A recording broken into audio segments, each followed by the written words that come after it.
करते हैं, यानी कि आप आंसर तक कैसे पहुंचे। तो हाउ का जवाब भी आपको यही मिलेगा। क्वेश्चन की टाइप वो भी आपको देखने को मिलेगी कि किस तरह के क्वेश्चन आपके एग्जामिनेशन में बन रहे हैं। तो सभी को एक साथ लेकर चलेंगे। तो देख लेते हैं कौन कौन बच्चे आ चुके हैं और उसके बाद करते हैं शुरू अपने टेस्ट को। जी पिंकी सैनी जी,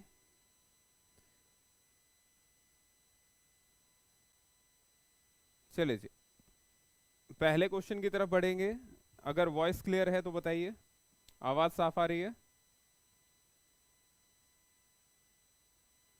हाँ जी, वॉइस क्लियर है। आते हैं जी पहले क्वेश्चन की तरफ।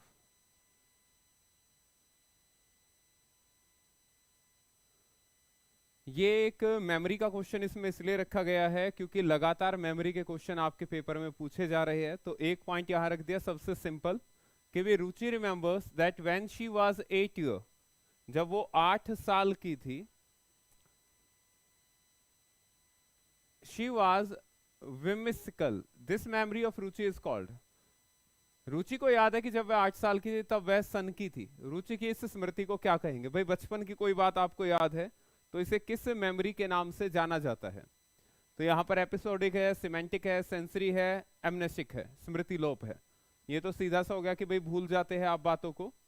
सेंसरी मेमोरी है जो संवेदी स्मृति, कुछ क्षणिक होती है, थोड़े समय के लिए जो होती है वो आपकी कहलाती है सेंसरी मेमोरी।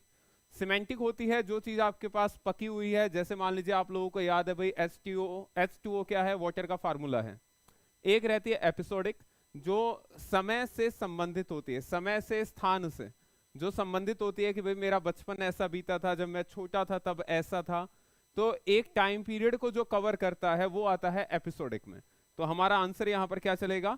Episodic memory. कोई डाउट है किसी का तो बोलिए। हाँ जी, किसी का कोई डाउट है तो बताइए इसमें, अदरवाइज अगले सवाल की तरफ बढ़ते हैं। गुड इवनिंग भाई रश्मि, गुड इवनिंग नीतू, गीत गुज्जर जी। ओके, ए ऑप्शन बिल्कुल ठीक है भाई, कोई डाउट ही नहीं है इसमें। तो ये तो था भाई सबसे, जिसे कहते हैं सबसे आसान सवाल। आप लोगों की भाषा में आजकल चल रहा है एक शब्द हलवा, तो भाई ये हलवा सवाल ही है, बिल्कुल हलवा है, जिसका मन करे वो आंसर दे सकता है बिना किसी दिक्कत के। तो धीरे धीरे आगे बढ़ते हैं। हम पढ़ते भी है कि भाई पहले आसान उसके बाद थोड़ा सा कठिन। तो लेकर आते हैं अगला। समस्या समाधान में सबसे बुनियादी और सामान्य बाधा कौन सी है? Which is the most basic and common obstacle to problem solving. Problem solving में इनमें से कौन सी सबसे सामान्य एक समस्या आपको दिखाई देती है? गुड इवनिंग मोनिका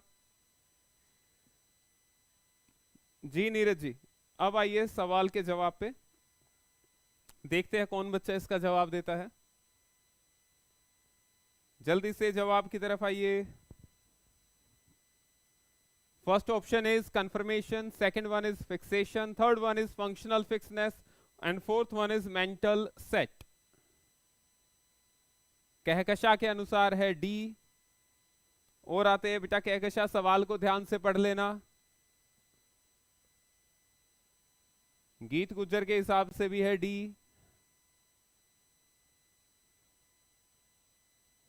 ऑप्शन को ध्यान से पढ़ लीजिए। नीतू रानी के अनुसार है ए, कंफर्मेशन बायस।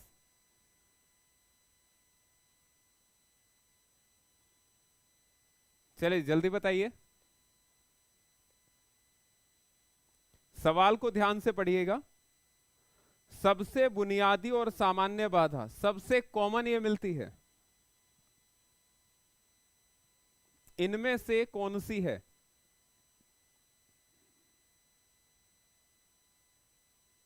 कहकशा के अनुसार अब ए हो गया है, थोड़ी देर तक डी था।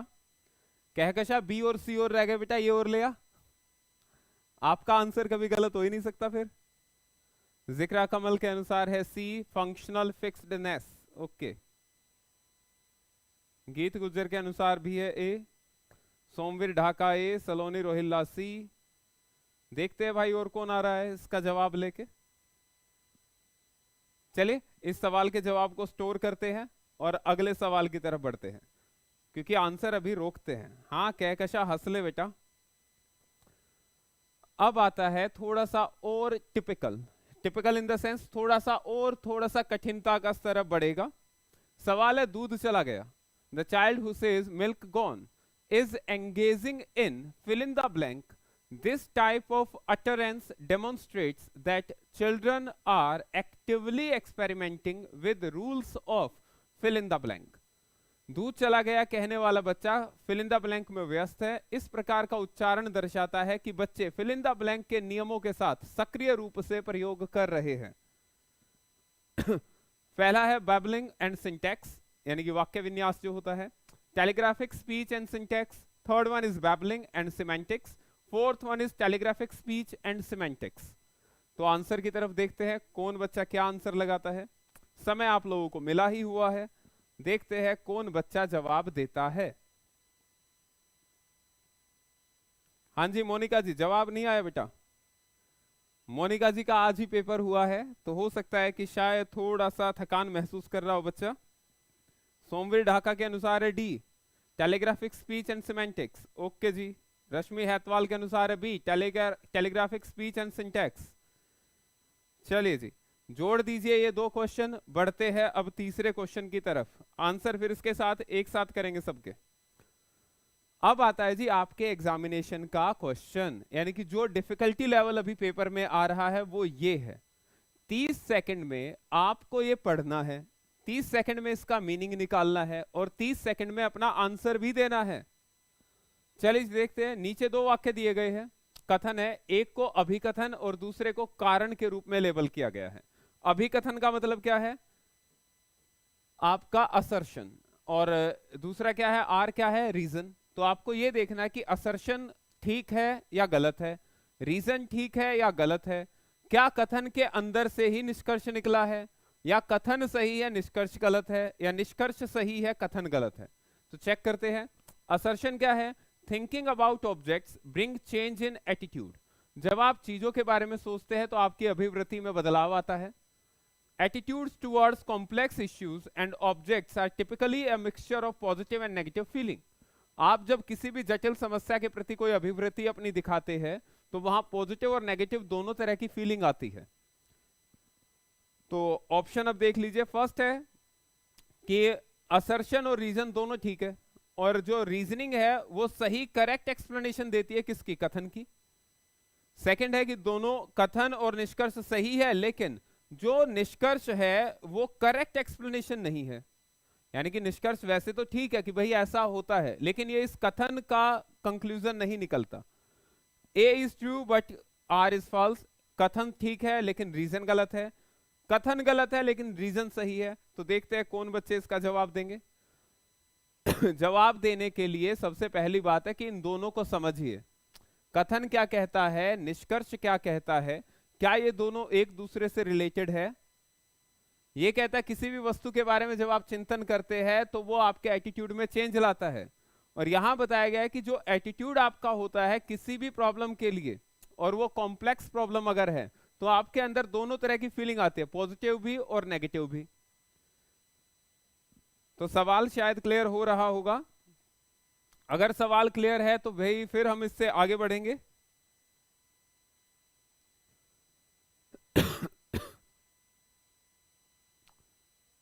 बड़े भाई आगे। नेक्स्ट, सूची 1 और सूची 2। पेपर में एक ये टाइप आ रही है कि दो आपको टेबल बनाकर दे दी जाती है। अब इन दोनों टेबल के बेस पे आपको सही आंसर की तरफ जाना होता है। टेबल के बेस पे सही आंसर की तरफ जाना है। ये थोड़ा सा आप लोगों को कम दिखाई देगा तो मैं इसको बड़ा करूंगा। तो जब बड़ा होगा तो भाई हिंदी वाला एक बार गायब हो जाएगा, तो पहले इंग्लिश वाले से देख लेते हैं फिर हिंदी वाला देख लेंगे।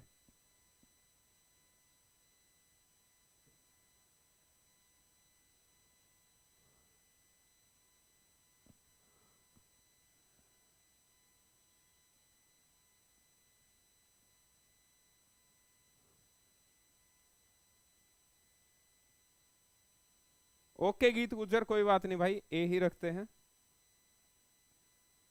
चलिए जी, पहला है मेमोरी फिनोमिना यहां पर दिए गए हैं, MEMORY, फिनोमिना, PHENOMENAN। इसमें ए ऑप्शन है सिमेंटिक मेमोरी, ये नाम आप लोगों ने सुना हुआ है। बी है प्राइमिंग, सी है एपिसोडिक, ये पहले ऑप्शन में हमने इनके बारे में पढ़ा था। डी है प्रोसीजरल। आपको देखना है मेमोरी फिनोमेना इनमें से किसके साथ लिंक है। सिमेंटिक मेमोरी इनमें से किसको एक्सप्लेन करता है, प्राइमिंग इनमें से किसको एक्सप्लेन करेगा, एपिसोडिक मेमोरी किसको एक्सप्लेन करेगा, और प्रोसीजरल मेमोरी इनमें से किसको एक्सप्लेन करेगा। पहला है memory for events that occur in a particular time, place और कंटेक्स्ट, जो एक विशेष समय, स्थान या किसी चीज के संदर्भ में आपकी स्मृति होती है, वो इनमें से क्या कहलाएगा। सेकेंड है memory for skills and habit, जो आपकी आदतें होती है या कौशल है, उनसे संबंधित जो स्मृति होती है वो इनमें से क्या कहलाएगी। Memory for general knowledge and fact about the world, जो जीके से रिलेटेड आपके फैक्ट है, जो चीजों के बारे में आप जानते हैं और दुनिया के बारे में जो जानते हैं, वो किस तरह की स्मृति कहलाएगी। And information that people already have in storage is activated to help them remember new information better and faster, वो इनमें से किसके अंतर्गत शामिल होगी। तो जब भी भाई इस तरह का सवाल आता है, ये याद रखना आपको एक ऑप्शन सही ढूंढना जरूरी है। पहले किसी भी एक को सेलेक्ट कर लीजिए जिसके बारे में आप जानते हैं, चाहे आप सिमेंटिक के बारे में अच्छे से जानते हैं, प्राइमिंग जानते हैं या एपिसोडिक जानते हैं। मान लीजिए हम यहां पर जानते हैं एपिसोडिक मेमोरी। एपिसोडिक मेमोरी किससे रिलेट करेगी, किसी भी टाइम से, स्थान से या कंटेक्स्ट से। तो इसका मतलब आप लोगों का एक कॉम्बिनेशन तो बन गया ना, सी का किसके साथ, 1 के साथ। तो जब ऑप्शन आपके सामने आए, आप इसको आइडेंटिफाई करेंगे कि सी का 1 किसके साथ मैच होगा। जहां पर ये मैच कर जाएगा, आपके आंसर वहीं से आने शुरू हो जाएंगे। तो इसको अभी मैं कर रहा हूं छोटा।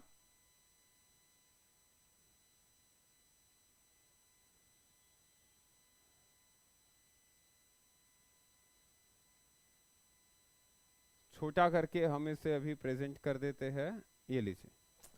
तो ये आपके सामने ऑप्शन आ जाएंगे। आपको ये देखना कि भी सी के साथ 1 कहां मैच होता है। अगर हम देखें सी के साथ 1 कहां मैच होगा, तो भाई ऐसा भी हो सकता है कि हमें एक ही आंसर ऐसा मिले, जैसे ही वो मिलेगा हमारा करेक्ट आंसर हो जाएगा, तो हम उससे आगे बढ़ते हैं।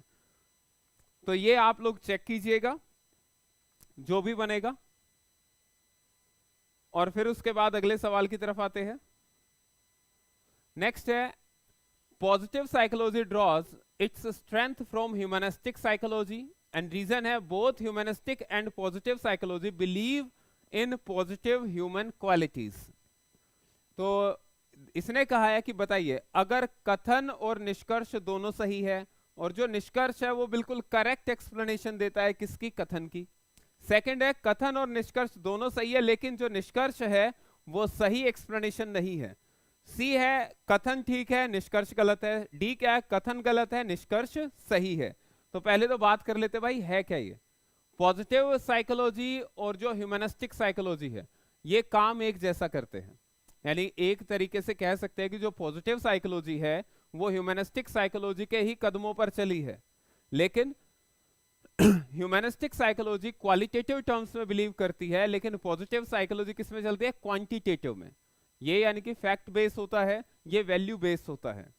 चीजें दोनों की एक जैसी सी है। तो आइडिया मैंने दे दिया है, अब आपको इसे आइडेंटिफाई करना है इनमें से कौन सा सही होगा। तो लिंक आप बनाएंगे और अपना आंसर तैयार करेंगे। क्लियर, बढ़ते हैं इससे आगे। हाँ जी, आगे बढ़ सकते हैं। कोई बच्चा जवाब तो दे, क्या इससे आगे बढ़ सकते हैं, जवाब दीजिए। अगर बढ़ सकते हैं तो बताइए, ताकि अगला सवाल लेकर आए।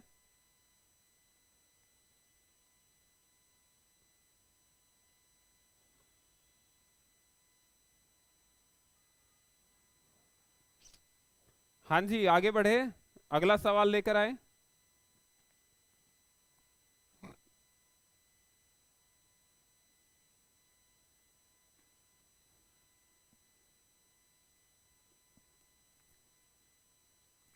जो बच्चे पेपर देकर आए हैं एक बार आइडिया दीजिएगा, क्या इसी तरह के सवाल पूछे गए हैं?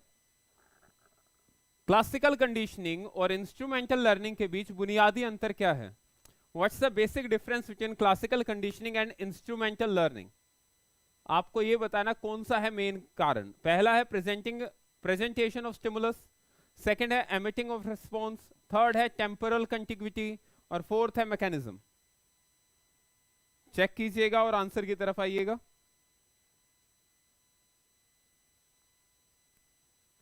ये तो याद होगा ना, क्लासिकल कंडीशनिंग किसकी थी? ये है पैवलोव वाली, और इंस्ट्रूमेंटल है स्किनर वाली। तो दोनों थ्योरीज को दिमाग में लाइए और फिर अंतर ढूंढिए। गुड इवनिंग प्रीति।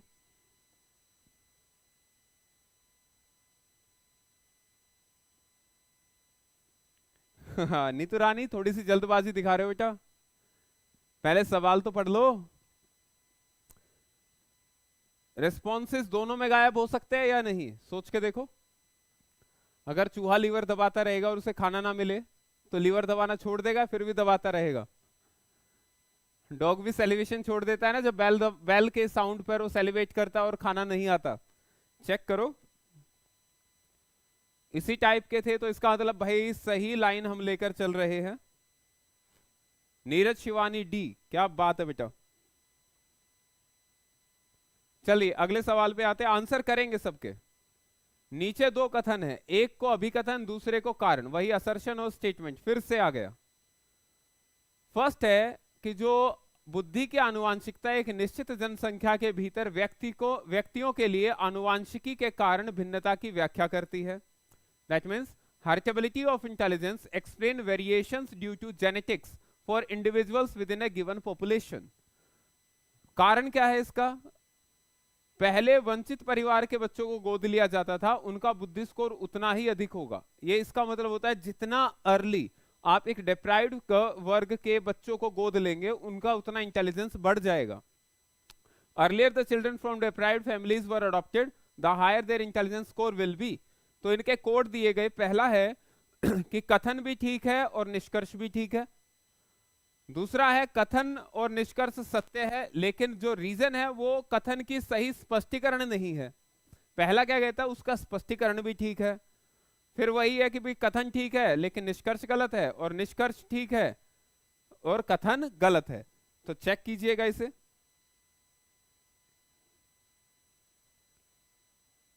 गुड इवनिंग सपना।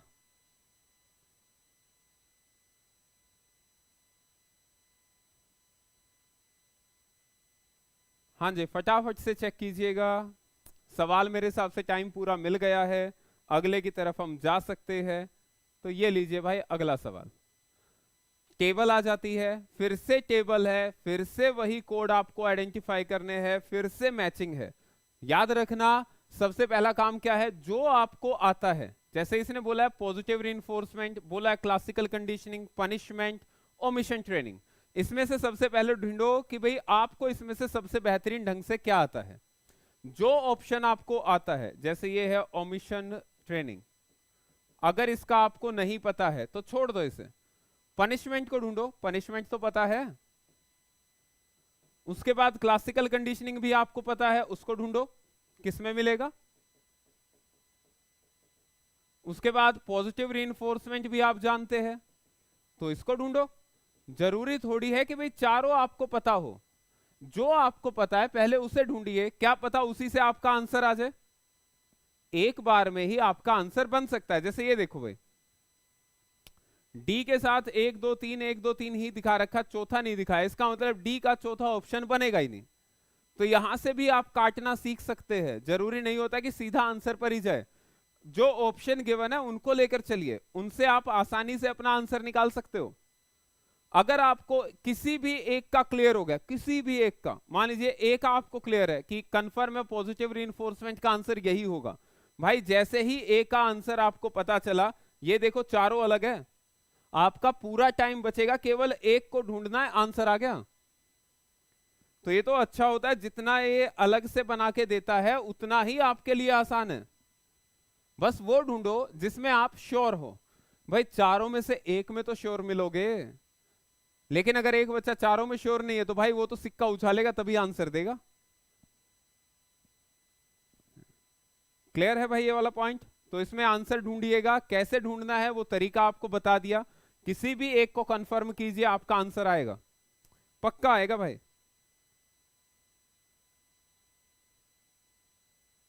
आगे बढ़ते हैं, अगला सवाल, statement and reason. Again assertion reason आ गया।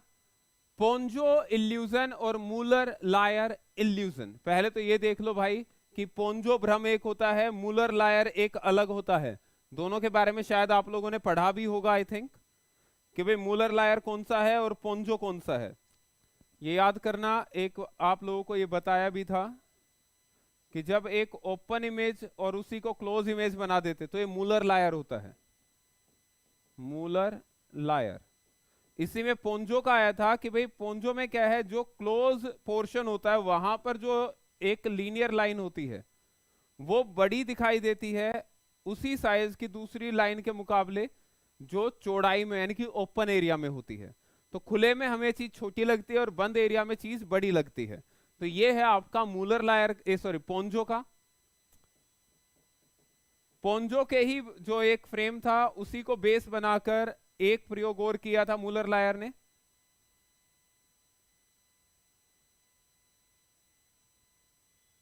ये है एक जैसे आकार के, लेकिन आपको दिखाई देगा कि ये थोड़ा छोटा लगता है, ये बड़ा सा लगता है। ये भी किसका था? मूलर लायर का। तो मूलर लायर ने ओपन और क्लोज को ही लेकर बनाया था। सेम वे में किसने बनाया था? पोंजो ने। तो आपको देखना है कि मूलर लायर और पोंजो भ्रम में रैखिक परिप्रेक्ष्य प्रदर्शन पर गलत तरीके से लागू होता है। In Ponzo illusion and Muller Lyer illusion linear perspective is misapplied to the display. Reason बताता है कि ग्रेगरी के अनुसार प्रत्यक्षण केवल उद्दीपन विशेषताओं का फलन है। एक पर्सन रहे हैं ग्रेगरी, उन्होंने परसेप्शन की एक थ्योरी अपनी दी थी। उसके बारे में जो उन्होंने बताया था, उनका कहना है कि भाई अकॉर्डिंग टू ग्रेगरी जो परसेप्शन है वो हमेशा स्टिमुलस कैरेक्टरिस्टिक्स के कारण ही उसका विशेषता होती है, उसी के कारण तैयार होता है। तो इसको बेस बना के आपको आंसर देना है। सपना राजपूत स्किप कर दिया, क्या स्किप हो गया भाई? स्किप तो कोई सा भी नहीं किया। स्किप कौन सा हो गया भाई? तो इसका आंसर आप लोगों को देना फिर से वही होता है भाई, कथन और निष्कर्ष दोनों ही एक कथन ठीक है, निष्कर्ष गलत। कथन ठीक है, निष्कर्ष भी ठीक है, लेकिन जो निष्कर्ष है वो करेक्ट एक्सप्लेनेशन नहीं है। कथन गलत है, निष्कर्ष सही है। कथन और निष्कर्ष दोनों सही है, लेकिन कथन करेक्ट एक्सप्लेनेशन नहीं है। तो आपको उसके हिसाब से इसका आंसर सेलेक्ट करना पड़ेगा। क्लियर है?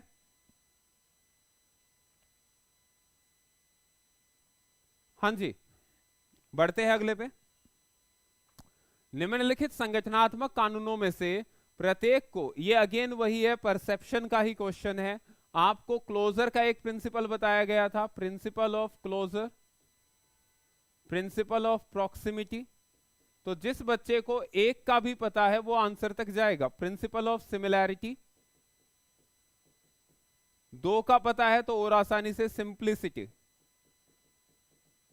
दो कंफर्म कर लो, आंसर आपका फटाफट से आएगा, कभी दिक्कत नहीं आएगी भाई।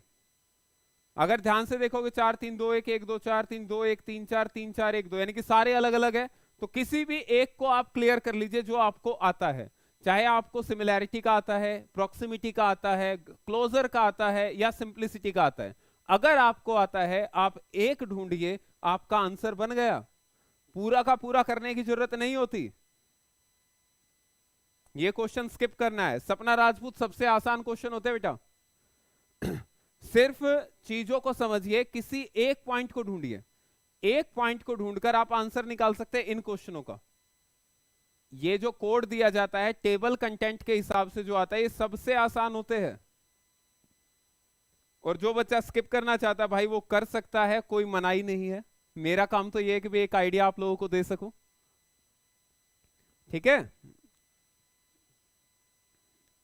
नेक्स्ट आते हैं भाई। ये क्वेश्चन पढ़ लिया होगा आई थिंक। अगला आता है मैच लिस्ट 1 विद लिस्ट 2। ये है बिहेवियर, आपका व्यवहार। ये कहीं ना कहीं पेपर में लिंक कर रहा है, और ये है आपके एक्सप्रेशन मॉडल। भाई आपकी आवाज यानी कि टोन, आपका रोना, आपका हंसना, आपकी आईब्रो, जो आईब्रो को आप ऊपर नीचे करते हैं वो किस तरह का, फेशियल एक्सप्रेशन इसमें से कौन सा है, ग्लैंड्योर कौन सा है, वर्बल कौन सा है, मस्कुलर कौन सा है, तो वो आपको यहां से आइडेंटिफाई करने पड़ेंगे। आपके आंसर अपने आप बनने शुरू हो जाएंगे। ए को मैच करना है, बी को करना है, सी को करना है, डी को, तो किसी दो को ढूंढ लो जो आपको आते हैं, सारा का सारा आंसर आपका तैयार है। क्लियर? तो बढ़ते हैं भाई अगले सवाल पे। फिर से वही है, कथन और निष्कर्ष। ये आपको स्पेशली बताया था भाई, इस क्लास में ज्यादातर क्वेश्चन स्टेटमेंट बेस्ड ही होंगे। स्टेटमेंट आपको फिर से दी गई है, असर्शन है, as compare to other method of psychological research experimental method is usually considered to be the best suited for studying cause and effect relationship. कारण और परिणाम के मध्य अगर आप बेहतर ढंग से अध्ययन करना चाहते हैं तो सबसे बेस्ट कौन सा होता है आपका, एक्सपेरिमेंटल मेथड होता है, प्रायोगिक विधि। कारण क्या दिया गया, secondary variance is more efficiently controlled in experimental method. जो बाह्य आपके कारक होते हैं, द्वितीयक प्रसरण बोला जाता है उन्हें, जो बाह्य वातावरण होता है उसे बेहतर ढंग से कंट्रोल में लाया जा सकता है एक्सपेरिमेंटल मेथड में। तो ये रीजन दिया गया है ए का कि भाई एक्सपेरिमेंटल मेथड अच्छा होता है और उसमें हम क्या कर सकते हैं, बाहरी कारणों को कंट्रोल में रख सकते हैं। तो अब आपको बताना भाई दोनों सही है और जो रीजन दिया गया वो भी करेक्ट है। ऑप्शन फिर से वही, दोनों सही लेकिन रीजन गलत है। क्वेश्चन का स्टेटमेंट ठीक है, रीजन गलत है, और स्टेटमेंट गलत है, रीजन सही है। तो आपको इस तरीके से इसका आंसर देना पड़ेगा। बढ़ते हैं अगले पे। अगर आप लोगों को लगता है कि भाई क्वेश्चन आपके एग्जामिनेशन बेस है तो आप इस वीडियो को शेयर कर सकते हैं अपने दोस्तों के साथ और बाकी अपने कलीग्स जो भी है उनके साथ, ताकि उन लोगों को थोड़ा सा फायदा इससे मिले। अभी आंसर की तरफ हम आना शुरू करेंगे, अभी तो केवल सवाल कर रहे हैं। और जितना ज्यादा शेयर और लाइक कर सकते हो भाई उतना कीजिए। अगला है गति और शक्ति परीक्षण। ये स्पीड टेस्ट और पावर टेस्ट दो तरह के टेस्ट होते हैं। कैन नॉट बी डिफरेंशिएटेड, दोनों में अंतर नहीं किया जा सकता है on the basis of word. इसमें क्या है, कैन नॉट, तो ध्यान रखना भाई आंसर देते हुए।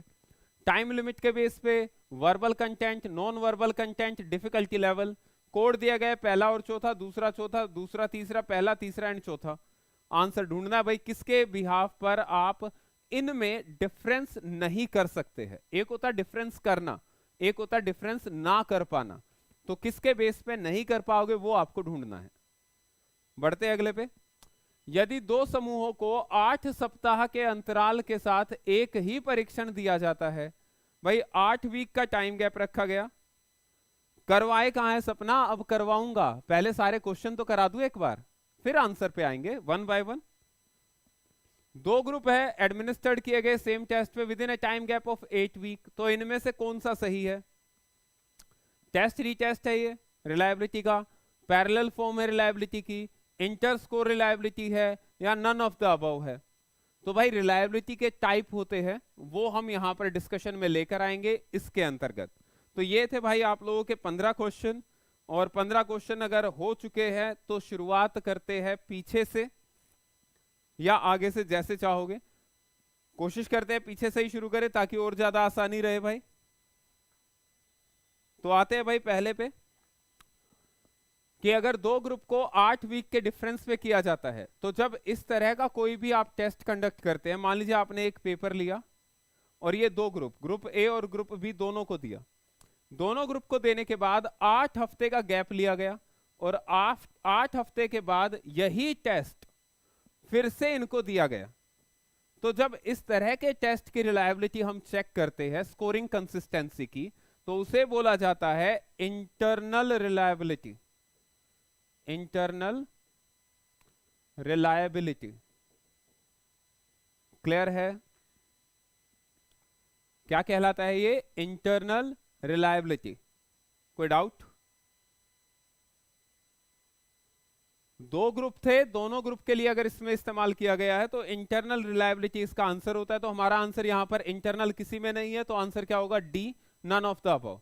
इंटर स्कोरर क्या होता है कि अगर दो जो ऑब्जर्वर है वो एक जैसा स्कोर दे। पैरेलल फॉर्म क्या है, एक बच्चे को पहले एक टेस्ट दिया गया, फिर दूसरी बार उसे वैसा ही दूसरा टेस्ट दिया गया, अलग था वो सेकंड टेस्ट, और सेकंड टेस्ट में भी बच्चे का स्कोर वैसा ही रहा, तो वो क्या कहलाएगा, पैरेलल फॉर्म ऑफ रिलायबिलिटी। जब एक पर्सन से, एक व्यक्ति से उसी टेस्ट को दोबारा कंडक्ट कराया जाता है तो वो आता है टेस्ट रीटेस्ट में। क्लियर है भाई चारों? आंसर क्लियर है इसका, इंटरनल रिलायबिलिटी? अगर क्लियर है तो आगे बढ़े। अब आंसर हो रहे हैं सपना, अब चलेंगे भाई आंसर, पीछे से शुरू किया है। जिन बच्चों का आंसर ए था भाई वो ठीक कर लेना। ये इंटरनल रिलायबिलिटी होती है, टेस्ट रीटेस्ट रिलायबिलिटी तब होती है जब एक सिंगल पर्सन की बात हो, यहां दो ग्रुप की बात हो रही है। क्लियर है?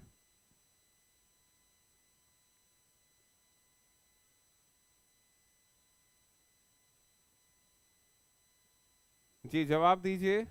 चलिए जी अगले सवाल पे, गति और शक्ति परीक्षण। देखिए दो तरह के टेस्ट होते हैं आपके, एक होते हैं पावर टेस्ट, एक होते हैं स्पीड टेस्ट। पावर टेस्ट में क्या होता है, डिफिकल्टी लेवल ऐसे ऐसे बढ़ता जाएगा, ये आसान था, ये मुश्किल, ये उससे मुश्किल, ये उससे, ये उससे, ये उससे, फिर मुश्किल जो डिफिकल्टी लेवल है वो और ऊपर जाएगा। स्पीड टेस्ट में क्या होता है, एक जैसे से सवाल होते हैं, बस इसमें आपको कितने कम समय में आप पूरे कर सकते हो। जैसे 30 क्वेश्चन आपने 15 मिनट, ये 5 मिनट में पूरे कर दिए, तो आपकी स्पीड चेक हो रही है वहां। इसमें डिफिकल्टी लेवल एक जैसा सा होता है। तो ये तो थे स्पीड टेस्ट और पावर टेस्ट के बारे में। अब आते हैं इधर भाई टाइम लिमिट। भाई टाइम लिमिट के बेसिस पर दोनों में अंतर किया जा सकता है। इसने क्या कहा, किसके बेस पे अंतर नहीं कर सकते, तो इसके बेस पे तो अंतर हो सकता है, पॉसिबल है, तो ये तो हमारा आंसर नहीं है। तो जिसमें भी एक है वो हटा दो, ये भी हट गया, ये भी हट गया। अब क्या बचा, second and fourth, second and third. तो हम फोर्थ को या थर्ड को किसी एक को देख लो, हमारा आंसर आ जाएगा, क्योंकि सेकंड तो दोनों में है, दोनों में है यानी कि ये तो लागू होगा। थर्ड और फोर्थ को देखना है, भाई हमने लिया फोर्थ, डिफिकल्टी लेवल है, भाई दिखाई दे रहा है डिफिकल्टी लेवल पर अंतर किया जा सकता है। यहां पर डिफिकल्टी लेवल बढ़ता जाता है, यहां पर सेम रहता है, तो ये तो डिफरेंस का पॉइंट बना ना। किस बेसिस पर नहीं हो सकता वो पूछा है, तो ये भी हमारा आंसर नहीं होगा। तो फोर्थ जिसमें है वो भी हटा दो, आंसर क्या बचा, सी, सेकंड एंड थर्ड। सोच के देखो कितना टाइम लगेगा। अगर आंसर देने पे आएंगे तो इसमें 30 सेकंड से भी कम टाइम लगेगा, देखने में लगता है बड़ा। जैसे ही एक आप क्लियर कर लेते हैं तो जो क्लियर हो जाए वो जिस ऑप्शन में वो तो हटा दो ना। भाई हमें पता चल गया ए नहीं हो सकता, तो मैंने ए हटा दिया तुरंत, ये भी हट गया और ये भी, क्योंकि इसमें भी ए था, यानी कि फर्स्ट पॉइंट था। क्लियर है भाई ये?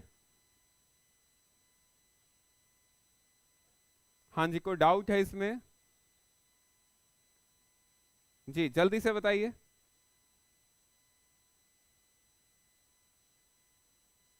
हाँ जी सपना जी, बिल्कुल ठीक आंसर है सी। सी इज द राइट आंसर। और कारण समझ में आ गया कैसे पहुंचते हैं आंसर पे। तो आज आपको यही मदद मिलेगी कि स्टेटमेंट वालों का आंसर कैसे करना है, या कोड अगर आ जाते हैं तो उसका आंसर कैसे करना है, ये आपको मदद मिलती चलेगी आज की क्लास से। तो जितना ज्यादा शेयर कर सकते हो कीजिए, ताकि भाई पता चले कि हाँ भाई हम इन सवालों के जवाब किस तरीके से कर पाते हैं। क्लियर है भाई ये? बढ़ते हैं नेक्स्ट क्वेश्चन, क्वेश्चन नंबर 13। नीचे दो कथन दिए गए हैं, ये था भाई। अब आते इधर है क्या, देखिए जब हम बात करते हैं एक्सपेरिमेंटल मेथड की, तो भाई ये सबसे अच्छा माना जाता है, बिल्कुल सही बात है। सही बात है तो इसका मतलब कथन तो हमारा ठीक है। कथन कहां कहां ठीक है, इसमें भी ट्रू है, यहां भी ट्रू है, यहां भी ट्रू है, यानी कि ये फोर्थ ऑप्शन तो हमारा होगा ही नहीं, ये तो हट गया।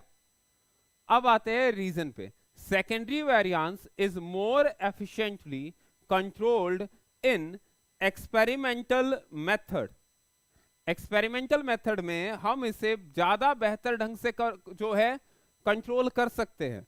सोच के देखिए, जब हम ऑब्जर्वेशन करते हैं एक अनकंट्रोल्ड मैनर में, या जस्ट ऑब्जर्वेशन कर रहे हैं, तो बाहरी कारकों को आप कंट्रोल में ला सकते हो या नहीं, सोच के देखना।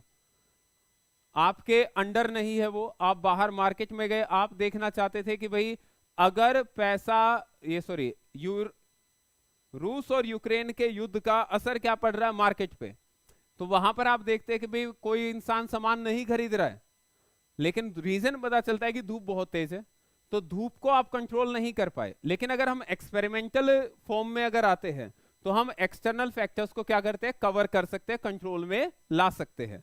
अगर कंट्रोल में ला सकते हैं तो इसका मतलब ये भी ठीक है। अगर ये ठीक है तो ऐसा तो केवल एक ही ऑप्शन दिखाई दे रहा है, और एक ही ऑप्शन है, तो आंसर क्या बनेगा हमारा, ए। कोई डाउट इसमें?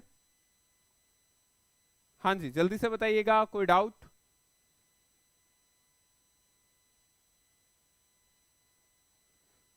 जी जल्दी बताइए ताकि आगे बढ़े।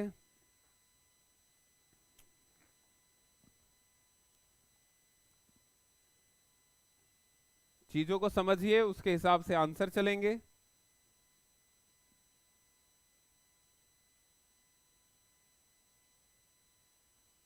चलिए जी, बढ़ते हैं अगले पे। ये था टेबल 1 और 2 को मैच करना। जब हम टेबल 1 और 2 को मैच कर रहे हैं, तो यहां पर हमें बताना है कि कौन सा व्यवहार किसके लिए ज्यादा ठीक बनता है। तो हमें देखना पड़ेगा भाई, इसमें से किसे आप लेकर चल सकते हैं, ए को, बी को, या सी को, किसे आप चेक कर सकते हैं। जब बात आती है टोन की, टोन का मतलब है आपकी आवाज। आवाज आ रही है तो भाई वहां शब्द तो शामिल होते हैं, शब्द शामिल हो रहे तो किस में आ गया, वर्बल में, क्योंकि शाब्दिक तो यही है। अगर ये शाब्दिक है तो ए में 3 बन रहा है हमारा। ए में जैसे ही 3 बना, देखो ए में 3 किस किस में है, केवल एक में है, मत देखो और आंसर हो गया। आंसर देखने तक की जरूरत नहीं पड़ेगी, आंसर आपका यूं का यूं बनता है, तो ओके है, डन है हमारा ए। क्लियर है भाई, आगे बढ़े। अभी एक बच्चे का मैसेज आ रहा है, प्रीति, ये प्रीति का, उसका पेपर हुआ है अभी।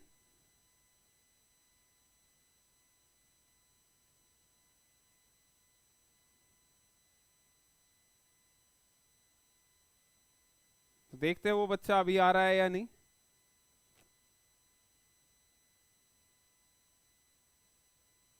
आते हैं भाई अगले पे। इसका आंसर क्लियर है भाई सभी को? कोई डाउट है किसी को तो बताइए। चलिए जी, अगले पे आते हैं। फिर से वही आ गया कि अब आपको फिर से कोड आइडेंटिफाई करना है।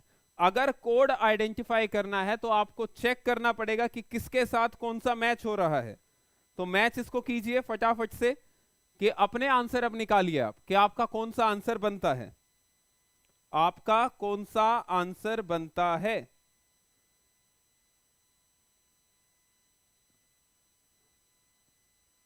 क्लोजर का प्रिंसिपल अगर मैं बात करूं, तो क्लोजर आपका ये वाला होता था, याद होगा। पूरा नहीं होता है लेकिन फिर भी लगता है कि कंट्रोल में है, पूरा क्लियर हो रहा है। बात करते हैं प्रॉक्सिमिटी की। प्रॉक्सिमिटी का मतलब होता है निकटता। तो जो elements close together are grouped together, ये प्रॉक्सिमिटी का बनता है। तो आप चाहो तो बी से यहां से लिंक बना लो, चाहो तो ए से बना लो, चाहो तो सिमिलैरिटी वाले से बना लो। जो एक जैसे से होते हैं वो एक दिखाई देते हैं।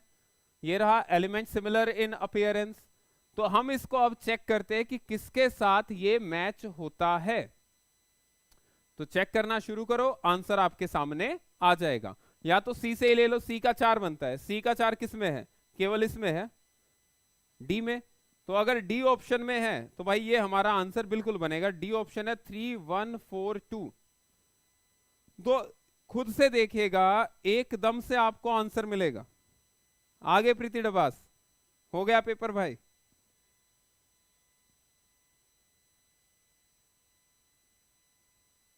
ओके भाई, एपगार स्केल। चलिए सपना जी, ये भी आप फिर मैसेज तो करते नहीं हो बेटा, आप बताते हो, मैसेज करोगे तो और ज्यादा पता चलेगा ना। प्रीति डबास जी का आज पेपर था, कैसा रहा भाई प्रीति? डी आंसर हुआ। चलिए जी, बढ़ते हैं अगले क्वेश्चन पे। प्रीति से भी तब तक पूछ लेंगे भाई कैसा पेपर रहा और कैसा नहीं इनका। Read each of the following two statement, फिर से वही आ गया। तो असर्शन पहले तो चेक कीजिए, क्या ये बिल्कुल बनता है या नहीं। चलिए भाई प्रीति, ये भी अच्छा है, रजिस्टर काम आ गए आपके। जरूरी होता है बेटा, क्योंकि आपके सिलेक्शन की जरूरत ज्यादा है हमें भी, तो रजिस्टर काम आया तो अच्छी चीज है। चले जी वापस क्वेश्चन के ऊपर आते हैं। क्वेश्चन को देखना प्रीति, क्या इसी तरह के क्वेश्चन पेपर में भी थे? और थे तो क्या कुछ यहां पर अब इसको लेकर आना, जवाब आपसे भी लेंगे। कैरेक्टरिस्टिक्स, ये ग्रेगरी का परसेप्शन का जो पॉइंट है, ये क्लियर आप लोगों को मैं, इसके लिए मुझे थोड़ा सा टाइम चाहिए होगा, क्योंकि ग्रेगरी ने परसेप्शन के बारे में ही बोला है कि भाई हमारे परसेप्शन के ऊपर असर पड़ता है, लेकिन ये कह रहा है कि भाई is only a function of stimulus characteristics, ये केवल स्टिमुलस कैरेक्टरिस्टिक्स का, यानी कि जो आपके सामने उद्दीपक है उसकी जो विशेषताएं हैं उसके आधार पर आपका परसेप्शन बनता है। ऐसा नहीं होता। होता क्या, आप जब किसी चीज को देखते हैं तो उससे रिलेटेड टर्म्स आपकी प्रीवियस नॉलेज के साथ कनेक्ट होती है, और वो प्रीवियस नॉलेज हमारे परसेप्शन को तैयार करती है, ना कि स्टिमुलस की कैरेक्टरिस्टिक्स। तो ग्रेगरी ने जब ये बात बोली है तो इसका मतलब स्टिमुलस कैरेक्टरिस्टिक को उसने नहीं बताया, उसने बताया है कि प्रीवियस नॉलेज हमारे परसेप्शन को तैयार करती है, तो इसका मतलब रीजन हमारा गलत हो गया। तो ऐसा एक ही ऑप्शन है, तो हमारा आंसर ए बन जाता है। क्लियर है भाई? ओके, क्वेश्चन याद नहीं आ रहे थे, ठीक है। अरे प्रीति, आपके बेटा देखिए, आपने मेहनत की है तो सीधी सी बात भाई, मेहनत काम आती है, ठीक है? तो बढ़िया बात है, अब अगले पेपर की तैयारी और अच्छे से कर लो, क्योंकि दोनों जगह नंबर आ जाएगा तब अच्छा लगेगा। क्योंकि ऐसा कन्फ्लिक्ट होना जरूरी है कि एमसीडी में जाए या एडमिन में जाए, वो ज्यादा अच्छा लगता है। आंसर इसका क्लियर है भाई सभी को? ए। नेक्स्ट क्वेश्चन, ये फिर से वही कोड वाला आ गया। अब आपको यहां से ढूंढ के बताना कौन सा आंसर बनेगा। ढूंढो भाई और आंसर बताओ जल्दी से, फटाफट से ढूंढिए और आंसर बताइए।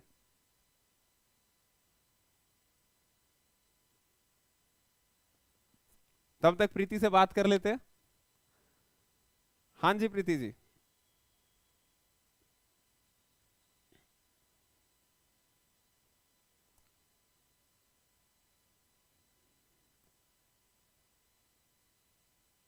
जिक्रा कमल ने ए बताया है, बहुत बढ़िया बेटे। सोमवीर ढाका सी। सोमवीर एक बार चेक करना, ए का आपने बता रहे हो कि ए का आंसर बनता है 1, यानी कि पॉजिटिव रीइंफोर्समेंट को आप बता रहे हैं क्या? Removal of A pleasant. ऐसा तो हो ही नहीं सकता, रिमूवल कहां से ले आओगे पॉजिटिव रीइंफोर्समेंट में? कुछ देते हैं। सपना राजपूत ने डी बताया, presentation of N unpleasant. Unpleasant कहां से आएगा भाई पॉजिटिव रीइंफोर्समेंट में? चेक करना एक बार। सपना हमेशा इस चीज को देखो, आप आंसर किस बेस पे दे रहे हो। डी में आपका लास्ट जो बनता है वो क्या बन रहा है? ओके ओके ओके, सपना ने दिया है डी। डी में हमारा ए का बनता है 3, presenting a neutral stimulus. Okay जी।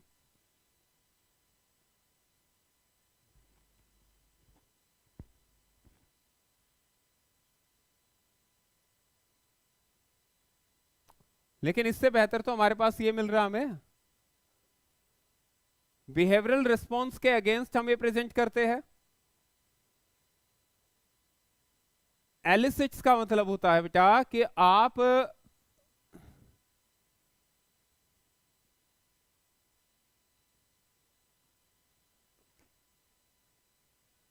चलिए पहले इसके आंसर की तरफ बढ़ते हैं, आंसर को करने के बाद फिर इसके बारे में बात करेंगे।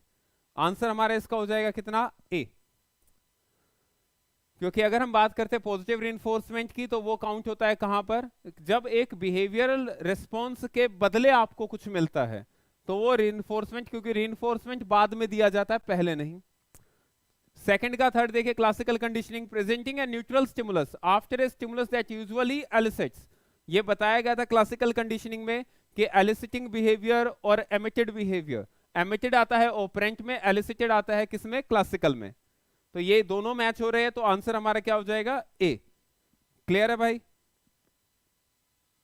बढ़िया बात है बेटा प्रीति की, सारे डायरेक्ट आए ज्यादातर और अच्छा रहता है। आते हैं अगेन असर्शन एंड कंक्लूजन, फिर से वही है। Heritability of intelligence explains variation due to genetics. भाई हर्टेबिलिटी या वंशानुगतता है वो जीन्स के ऊपर डिपेंड करती है, तो इसका मतलब कथन तो हमारा सही है। अब आते हैं रीजन पे। earlier the children from deprived families were adopted, the higher their intelligence score will be. लेकिन ये जो हायर स्कोर उनका बनता है ये किस बेसिस पे बनता है? एनवायरमेंट के बेसिस पे। हम बात किसकी कर रहे हैं? जेनेटिक्स की। तो रीजन तो हमारा ठीक है, लेकिन जो कंक्लूजन है वो हमारे रीजन की या असर्शन की करेक्ट एक्सप्लेनेशन नहीं है। चेक करके देखो, अगर कुछ गलत लगे तो बताओ। चेक करके देखिए, अगर गलत लगे तो बताइए।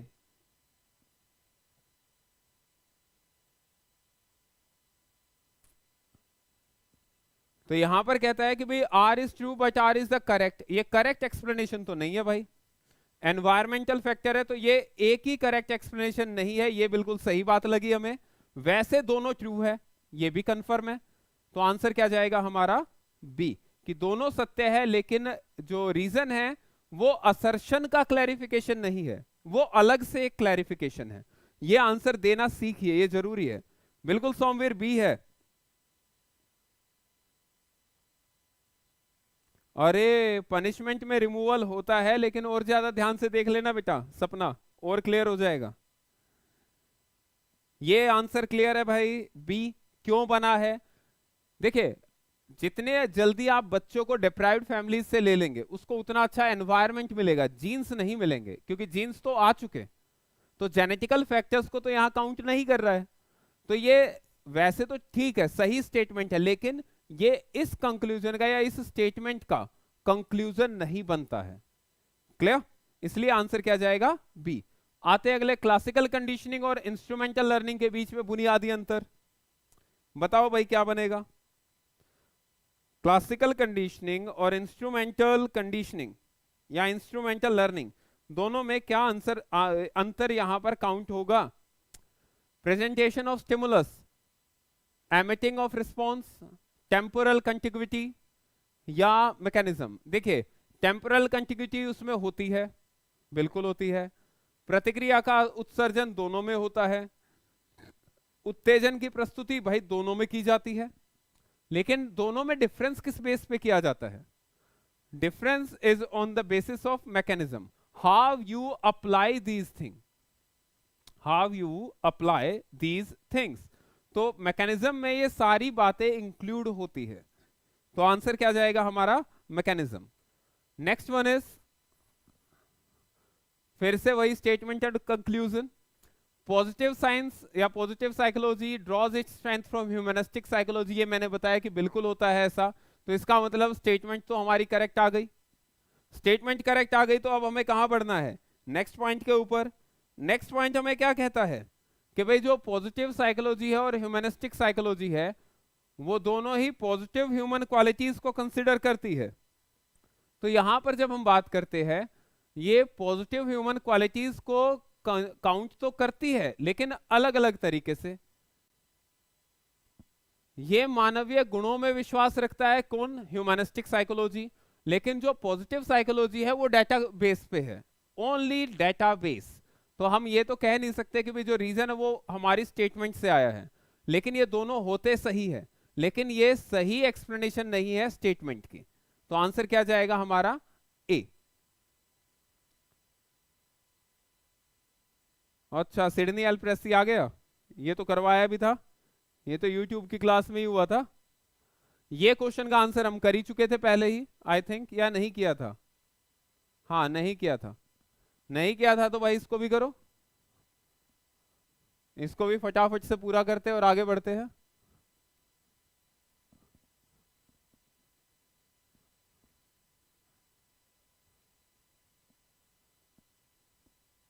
जल्दी से पूरा करते हैं इसे। वही बात थी कि भाई आप कोई भी, चाहे आप सिमेंटिक मेमोरी लो, प्राइमिंग लो, एपिसोडिक लो, प्रोसीजरल लो, किसी एक को ले लो और उससे आंसर निकालो फटाफट से। जल्दी से आंसर निकालिए इसका, क्या आएगा और क्या नहीं, जल्दी जल्दी, ताकि फटाफट से इसको भी पूरा करें और आगे बढ़े।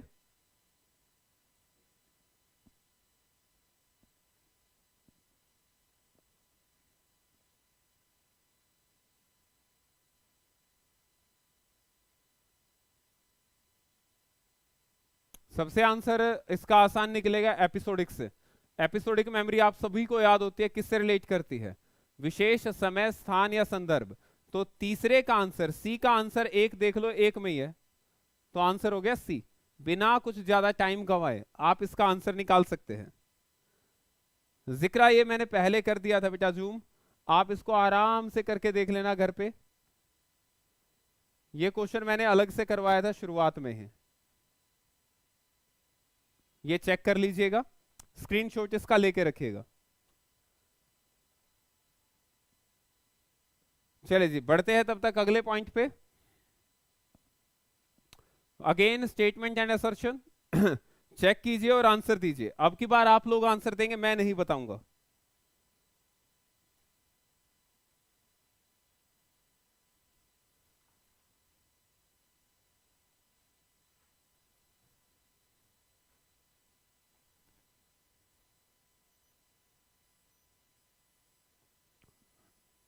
Thinking about objects bring change in attitude, लाता है या नहीं सोचकर देखिए।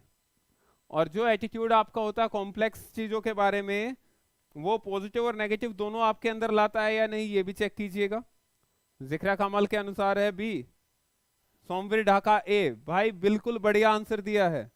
सोमवीर आसान लग रहा होगा आप चीजों को करना, क्योंकि एक आइडिया लगना जरूरी होता है। एक बार आइडिया लग जाए फिर दिक्कत नहीं आती है भाई, फिर तो फटाफट होते हैं आंसर, करते जाओ फिर तो इनको।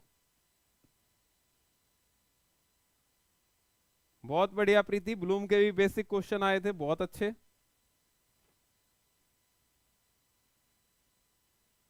रितु ढाका ओके, नहीं आपका नाम सोमवीर लिखा आ रहा था तो बेटा सोमवीर ही बोलेंगे, नाम बदलो इस पे। चलिए जी अगले पॉइंट पे आते हैं। दूध चला गया, ये टर्म बोलना किसके अंदर काउंट होता है? तो देखिए जब बच्चा दो शब्दों का इस्तेमाल करता है, मिल्क गॉन, तो ये टेलीग्राफिक स्पीच में आता है। जब बच्चा एक शब्द का इस्तेमाल करता है तो वो आपकी एक और स्पीच होती है होलोग्राफिक, उसके अंदर पार्ट होता है। यहां पर टेलीग्राफिक की बात है तो टेलीग्राफिक दो जगह आ गया, एक में सिंटैक्स है एक में सिमेंटिक्स है, तो किसका पार्ट बनेगा, बात यहां पे आती है। तो चेक कीजिए और बताइए। अगर हम सिंटैक्स की बात करते तो सिंटैक्स किस में जाता है, जो ग्रामेटिकल रूल होते हैं।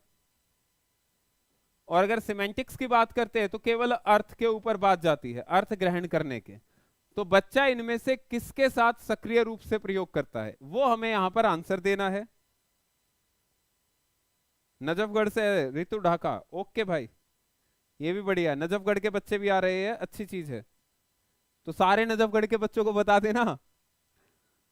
चलिए जी आंसर इसका जाएगा टेलीग्राफिक स्पीच एंड सिंटैक्स, क्योंकि वो वाक्य विन्यास के नियमों के साथ सक्रिय रूप से प्रयोग करना शुरू कर रहे हैं जब बच्चा इस तरह की भाषा का प्रयोग करना शुरू कर देता है। समस्या समाधान में सबसे बुनियादी और सामान्य बाधा कौन सी होती है? तो भाई ये होती है सबसे सामान्य बाधा, फिक्सेशन। अगर आप फिक्स कर लेंगे तो आप वहां पर दिक्कत में आ जाएंगे सॉल्यूशन करने के। हाँ सॉल्यूशन के स्टेप्स बनाइए, उनके हिसाब से चलिए, उसमें फिर अगर आंसर नहीं आता है तो आप परिवर्तन कीजिए। तो इसलिए अगर केवल फिक्सेशन आप लेकर चलते हैं तो वो आपका गलत बनता है। तो आंसर यहां पर क्या जाएगा आपका, फिक्सेशन। नेक्स्ट आपका आता है रुचि को याद आता है, तो ये तो हमने कर लिया था, एपिसोडिक मेमोरी सबसे आसान क्वेश्चन था। तो भाई आज की क्लास में तो इतनी ही बात है।